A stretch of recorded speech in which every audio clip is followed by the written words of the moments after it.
Okay so hello and welcome back to all my lovely students. Once again सभी बच्चों का बहुत बहुत स्वागत है डिफेंस एजुकेशन एकेडमी के इस चैनल पे। सो बेसिकली जो हमारा स्ट्रेटेजिक्स का चैप्टर है उसको हमने कंप्लीट किया था, उसके कॉन्सेप्ट्स के बारे में जाना था।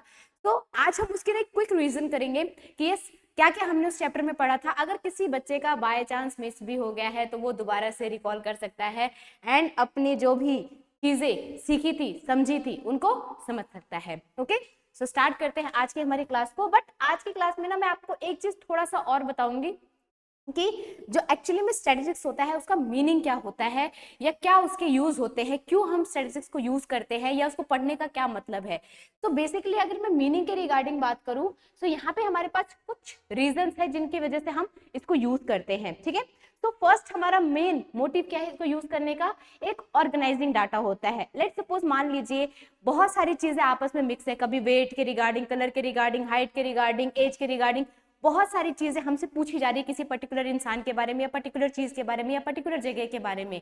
सो इन सारी चीजों को जब हम एक प्रॉपर तरीके से तैयार करते हैं जो रीडेबल हो, जो अंडरस्टैंडेबल हो, जिसको समझा जा सके, देखते ही पता चल जाए कि हाँ यहाँ पे हम हाइट के रिगार्डिंग बात कर रहे हैं, यहाँ पे हम क्लास के मार्क्स के रिगार्डिंग बात कर रहे हैं, यहाँ पे हम सैलरी के रिगार्डिंग बात कर रहे हैं, यहाँ पे हम ऑर्गेनाइजेशन की ग्रोथ के रिगार्डिंग बात कर रहे हैं, वो सारी चीजें हमें पता चलती हैं जब हम डाटा को फॉर्म करते हैं।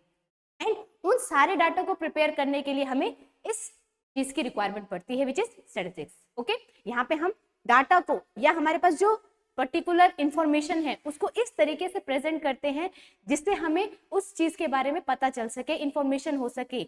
Okay, and second, presenting any particular data in a proper manner for better understanding. जो मैंने अभी चीज बताई उसको इस तरीके से हम लिखते हैं कि हमें देख के पता चल जाता है कि यस कि हम किस लेवल पे किस चीज को देख रहे हैं। अगर मैं एज अ कंपनी में उसको यूज कर रही हूँ तो कंपनी की ग्रोथ के बारे में पता चलता है, सेल्स एंड परचेज के बारे में पता चलता है, एक्सपेंडिचर एंड इनकम्स के बारे में पता चलता है and so many things. And same हम स्कूल में डाटा को प्रिपेयर करते हैं बच्चों के नाम के अकॉर्डिंग, उनकी एज के अकॉर्डिंग, क्लासेस के अकॉर्डिंग, उनके मार्क्स के अकॉर्डिंग, सारे डाटा में हम इन चीजों को यूज करते हैं। ठीक है, now third, preparing for getting answer and for taking decision. Exactly, अगर हम डाटा बनाते हैं वहां से हमें पता चलता है कि यस हमारी परफॉर्मेंस कैसी जा रही है किसी भी पर्टिकुलर चीज के रिगार्डिंग।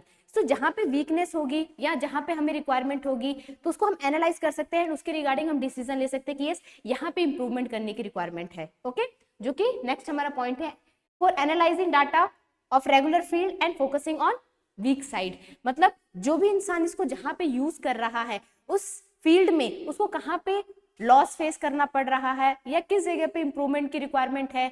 नो डाउट एक चीज बहुत ग्रोथ कर रही है, दूसरी चीज डाउनफॉल जा रही है, क्यों जा रही है, वो सारी चीजें हमें पता चलती हैं एंड उसके रिगार्डिंग हम उस पर एक्शन करते हैं। ठीक है, ये सारी चीजें हमें हेल्प करती हैं। And next, commonly use by government for future prediction based on facts. मतलब कि जो हमारी सरकार है वो इन चीजों को बहुत ज्यादा यूज करती है, मीन्स स्टैटिस्टिक्स को बहुत ज्यादा यूज करती है। जो भी डाटा वगैरह होते हैं कि ये भविष्य में आने वाले टाइम में हमें क्या डिसीजन लेना चाहिए, किस तरीके से डिसीजन लेना चाहिए, जो आज के फैक्ट्स है, जो आज की वास्तविकता है, सरकार के पास कितना क्या आइटम है, कितने रिसोर्सेज है, उन सारे चीजों के ऊपर बेस्ड वो एनालाइज करती है एंड उसी को मद्देनजर रखते हुए आगे के फ्यूचर के रिगार्डिंग प्रिडिक्शन यानी कि भविष्यवाणी की जाती है कि हाँ आगे का हमारा बजट कितना पास होगा या हमारी जीडीपी कितना ग्रो करेगी या हमारा इकोनॉमी कितना स्ट्रांग होगा, वो सारी चीजें उसके बेसिस पे एनालाइज होती हैं। ठीक है, इसलिए हम इसको स्टैटिस्टिक्स को यूज करते हैं। ये तो रही कि मीनिंग क्या होता है स्टैटिस्टिक्स का। ओके, अब हम बात करते हैं जो हमने चैप्टर में रीड किया था या पढ़ा था। बेसिकली हमने यहाँ पे दो चीजों के बारे में पढ़ा था, one is group data and another is ungroup data. ठीक है, ये दो चीजों के रिगार्डिंग हमने पढ़ा था। तो ये होता क्या है, ग्रुप डाटा वो डाटा होता है जहां पे हम एक पर्टिकुलर टॉपिक के ऊपर बात करते हैं। ठीक है, जहां पे ग्रुपिंग करके हम उन चीजों को साथ लेके चलते हैं। एंड अनग्रुप डाटा वो होता है जो मीन्स इंडिविजुअल चीजों के रिगार्डिंग हम बात करते हैं, पर्टिकुलर चीजों के रिगार्डिंग बात करते हैं। ठीक है, यहाँ पे हम ग्रुप के रिगार्डिंग चलते हैं एंड यहाँ पे हम पर्टिकुलर इंडिविजुअल चीजों के रिगार्डिंग बात करते हैं। इस डाटा में हम बार ग्राफ बनाते हैं। ठीक है, इस डाटा में हम बार ग्राफ बनाते हैं और इस डाटा में हम हिस्टोग्राफ बनाते हैं। ठीक है, इस डाटा में हम हिस्टोग्राफ बनाते हैं। आई होप ये चीज क्लियर हो रही होगी। बार ग्राफ के जो ग्राफ होते हैं उसमें गैप होता है, ठीक है, इनमें गैप होता है, बट हिस्टोग्राफ में गैप नहीं होता है, ठीक है। ये इस तरीके से बनते हैं, ये आपस में जुड़ के बनते हैं, इस तरह से ये ग्राफ्स बनते हैं, ओके। तो ये डिफरेंस होता है बेसिकली इन दोनों में, ओके। ये बेसिकली डिफरेंस होता है ग्रुप डाटा और अनग्रुप डाटा का, ठीक है। इसके बाद हमने रीड किया था कि 3 तरीके के हम क्वेश्चंस को सॉल्व करते हैं, 3 तरीके के हम चीजों को यूज करते हैं, मीन, मोड और मीडियन। ये 3 टॉपिक्स के बारे में हमने पढ़ा था, जिसमें मोड का सबसे बेस्ट हमारे पास तरीका है इसको फाइंड करने का, जिसकी सबसे ज्यादा मैक्सिमम फ्रीक्वेंसी होती है, जिस नंबर की या जिस पर्टिकुलर चीज की मैक्सिमम फ्रीक्वेंसी होती है उसे हम बोलते हैं मोड, ठीक है। अगर मान लीजिए हमें कहीं फ्रूट्स दिए हैं, बहुत सारे फ्रूट्स दिए हैं, उनमें कौन सा फ्रूट सबसे ज्यादा बार आ रहा है उसे हम उसकी मैक्सिमम फ्रीक्वेंसी बोलेंगे या मोड बोलेंगे, ठीक है। लाइक एप्पल, बनाना, ग्रेप्स, ऑरेंजेस रखे हुए हैं, उनमें सबसे ज्यादा क्वांटिटी किसकी है, ओके, वो उसकी मैक्सिमम फ्रीक्वेंसी हो जाएगी। सिंपल सी बात है। अगर हमें नंबर सीरीज दिए हुए हैं 2 3 2 4 6 2 1 2 7 2, ठीक है। सो यहाँ पे सबसे ज्यादा अगर कोई नंबर रिपीट हो रहा है वो कौन सा हो रहा है, 2, ठीक है, यानी कि 2 की सबसे ज्यादा फ्रीक्वेंसी है, तो इसका मोड क्या हो जाएगा, 2 हो जाएगा, ठीक है। ये हमने मोड के बारे में पढ़ा था। रहता था मीन और जो मीडियन होते हैं, ये हमारे पास 2 तरीके से हम इनको फाइंड करते हैं, ठीक है। जो मीन होता है ये भी हमारे पास एक सिंपल तरीका होता है और एक फॉर्मूला बेस पे तरीका होता है, ठीक है। फॉर्मूला बेस पे हम इसको सॉल्व करते हैं। सिंपल तरीका क्या होता है, सिंपल तरीका इज इक्वल्स टू एवरेज। जैसे हम एवरेज फाइंड करते हैं, अगर हमें कोई पर्टिकुलर नंबर दिया हुआ है, हमें पर्टिकुलर नंबर सीरीज दी हुई है, उन सारे नंबर को ऐड करना है और जितने वो टोटल नंबर है उससे हम डिवाइड कर देते हैं। लेट्स सपोज यहाँ पे हमें नंबर दिया 4 6 7 3, 4 नंबर दिए हैं और हमसे पूछा जा रहा है इसका मीन बताइए। इन सारे नंबर को हम क्या कर सकते हैं, ऐड करेंगे एंड इसको 1 2 3 4 से डिवाइड कर देंगे, ठीक है। 4 + 6 + 7 + 3 तो डिवाइडेड बाय कितने टोटल नंबर है, 4 से हम इसको क्या कर देंगे, डिवाइड। 7 3 10, 4 6 20, यानी कि 20/4। तो इसका मीन क्या आ जाएगा हमारे पास, 5, ओके। इस तरीके से हम मीन निकालते हैं सिंपल तरीके से, जब हमें इस तरीके से डाटा दिया हो। लेकिन जब हमें कई बार क्या होता है कि हमें पर्टिकुलर डाटा दे दिया जाता है, वहां पे जब हमें मीन फाइंड करना होता है तो हम फॉर्मूले को यूज करते हैं और उसका फॉर्मूला होता है, मीन को हम x बार से डिनोट करते हैं एंड इसका फॉर्मूला होता है summation of xi fi and summation of fi। ये हम फॉर्मूला यूज करते हैं, ठीक है। इसको कैसे यूज करते हैं इसके रिगार्डिंग ऑलरेडी पूरी क्लास बनाई गई है, आप उसको चेकआउट कर सकते हैं, ठीक है। उसमें मैंने बिल्कुल डिटेल में समझा रखा है। तो यहाँ पे मैं बेसिकली ये चीज बता रही हूँ कि ये हमारे 2 तरीके होते हैं मीन फाइंड करने के, ठीक है। जब हमें पर्टिकुलर डाटा दिया हो जहाँ पे हमें एक पहले xi हमारा कन्वर्ट करना पड़ता है, देन उसको हम xi fi को कन्वर्ट करते हैं, उसका टोटल एंड fi का टोटल हम यानी कि फ्रीक्वेंसी का टोटल हम यहाँ पे सॉल्व करते हैं, ठीक है। ये 2 फॉर्मूले होते हैं मीन फाइंड करने के, ओके। आई होप ये चीज क्लियर हुई होगी, समझ में आई होगी आप लोगों को। बात करते हैं मीडियन की, ठीक है। मीडियन को भी फाइंड करने के हमारे पास 2 तरीके होते हैं, ठीक है। मीडियन को भी फाइंड करने के हमारे पास 2 तरीके होते हैं, एक होता है ऑड नंबर बेसिस पे, एक होता है इवन नंबर बेसिस पे। और अगर मान लीजिए कोई पर्टिकुलर चीजें हमें दी हुई हैं, वहां पे सिंपली हम जैसे मान लीजिए अगर फ्रूट्स का एग्जांपल ले लेते हैं, हमें फ्रूट्स दिए हुए हैं, ठीक है, apple, mango, banana, grape and यहाँ पे और ले लेते हैं ऑरेंज, ठीक है। ये हमें फ्रूट्स दिए हुए हैं, हमसे बोला जा रहा है कि इनका मीडियन फाइंड करो। सिंपली यहाँ से 2 फ्रूट्स छोड़ दिए, यहाँ से 2 फ्रूट्स छोड़ दिए, मैंगो इसका क्या हो गया, मीडियन हो गया। सिंपली इस तरीके से हम यूज कर सकते हैं, ठीक है। मतलब किसी भी नंबर संख्या की जो बीच वाली वैल्यू होती है उसे हम बोलते हैं।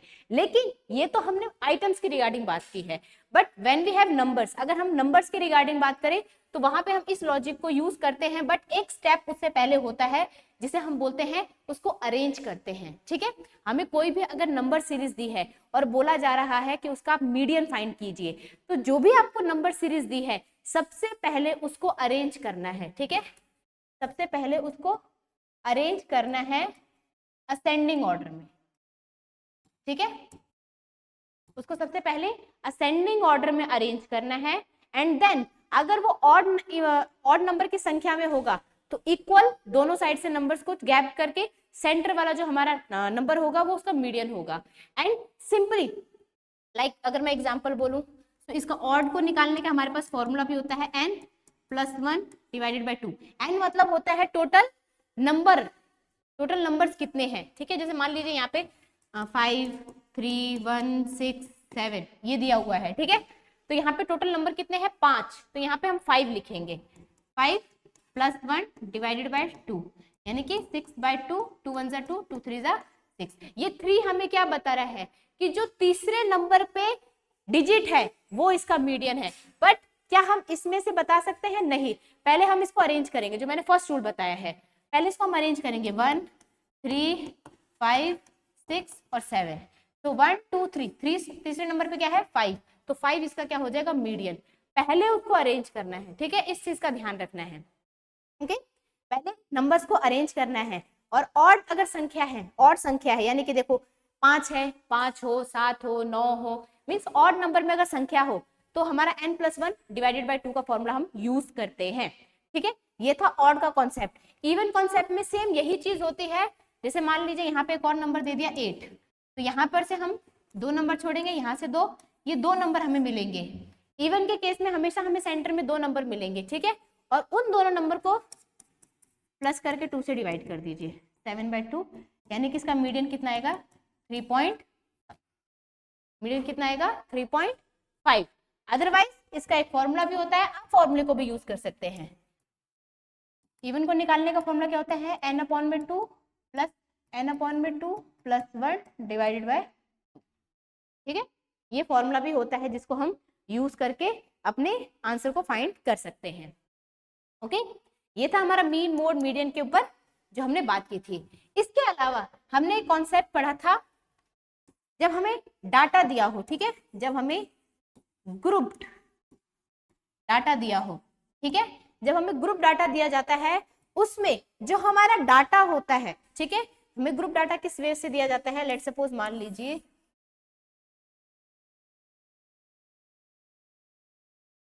ठीक है, ये हमें पर्टिकुलर यहाँ पे डाटा दे रखा है, ये x है ये y है। ठीक है, ग्रुप डाटा में हम इसको क्लास इंटरवल बोलते हैं। ठीक है, और इसको हम फ्रीक्वेंसी बोलते हैं। ठीक है, यहाँ पे मान लीजिए हमें डाटा दिया है 0 to 10, 10 to 20, 20 to 30, 30 to 40। ठीक है, इस टाइप से हमें डाटा दिया है, यहाँ 4, यहाँ पे 3, यहाँ पे 6, यहाँ पे 8। ठीक है, ये हमें पर्टिकुलर डाटा दिया है। ये जो होता है, ठीक है, ये जो नंबर्स होते हैं, ये जो वैल्यूज होती है, इसके इस साइड को हम बोलते हैं लोअर लिमिट और इस साइड को बोलते हैं अपर लिमिट। ठीक है, इस साइड को बोलते हैं लोअर लिमिट, इस साइड को बोलते हैं अपर लिमिट। और जब हमें दो तरीके से यूज करते हैं, अगर हमें क्लास मार्क फाइंड करना है तो lower limit plus upper limit divided by 2 होता है। अगर हमें क्लास साइज फाइंड करना हो तो upper limit minus lower limit होता है फॉर्मूला इसका। ठीक है, यानी कि अगर मान लीजिए मुझे क्लास मार्क फाइंड करना है तो 10 + 0 10 होता है डिवाइडेड बाय 2, तो इसका जो क्लास मार्क है वो कितना है 5। ठीक है, इसका क्लास मार्क क्या है, यानी कि इसकी सेंटर वैल्यू इन दोनों के बीचों बीच जो वैल्यू आ रही है वो क्या होगी 5 होगी। सेम 20 + 10 कितना होता है 30, यानी कि 30 को 2 से डिवाइड करेंगे तो कितना आएगा 15। इन दोनों के बीच की जो वैल्यू है वो क्या है 15 है। ठीक है, 10 से 15 तक 5 का गैप है, 15 से 20 तक भी 5 का ही गैप है। तो जो मिड वैल्यू हम निकालते हैं उसके लिए ये फॉर्मूला हम यूज करते हैं। लेकिन अगर हमें क्लास साइज फाइंड करना है कि क्लास की साइज क्या है, तो 20 में से 10 माइनस होगा 10 आएगा, 10 में से 0 माइनस आएगा तो भी 10 आएगा, 30 में से 20 माइनस आएगा तो भी 10 होगा, और 40 में से 30 माइनस होगा तो भी 10 होगा, यानी कि उनके बीच का जो गैप है वो 10 का गैप ले रहा है, ठीक है, वो क्लास साइज हमें बता रहा है। तो ये दो फॉर्मूले हम यूज करते हैं। ओके, आई होप ये चीज क्लियर हुई होगी आप लोगों को। ये हमारा lower limit and upper limit का कॉन्सेप्ट होता है। तो ये था हमारा टोटल स्टैटिस्टिक्स का चैप्टर, ये था जिसको हमने रीड किया था एंड इसी के रिगार्डिंग हम क्वेश्चंस को सॉल्व करते हैं। ठीक है, चैप्टर है बहुत इजी, बहुत ही अच्छा चैप्टर है। जितने हम इसके क्वेश्चंस को प्रैक्टिस करेंगे उतना ही हमारा कॉन्सेप्ट इसके रिगार्डिंग बहुत मीन्स कहूँ तो स्ट्रांग होता जाएगा एंड अंडरस्टैंडिंग बढ़ती जाएगी। बिकॉज इसके रिगार्डिंग हमारे जो कॉम्पिटेटिव एग्जाम्स है, अभी तो कॉम्पिटेटिव एग्जाम आप लोग के नहीं है, फिलहाल आपके एंट्रेंस एग्जाम होते हैं RIMC, RMS, सैनिक स्कूल और नवोदया में। सो उस एंट्रेंस एग्जाम में ये चैप्टर काफी अच्छा खासा वेटेज रखता है। ठीक है, डाटा के रिगार्डिंग काफी अच्छा वेटेज रखता है, तो आपको इस चीज के रिगार्डिंग भी बहुत अच्छी नॉलेज होनी चाहिए। Okay, so that's all for today's class. I hope आपको समझ में आया होगा, अंडरस्टैंडेबल रहा होगा। सो होप सो कि आपने लाइक किया होगा वीडियो को। तो मिलते हैं नेक्स्ट क्लास में और अच्छे टॉपिक के साथ। So thank you so much and have a great day.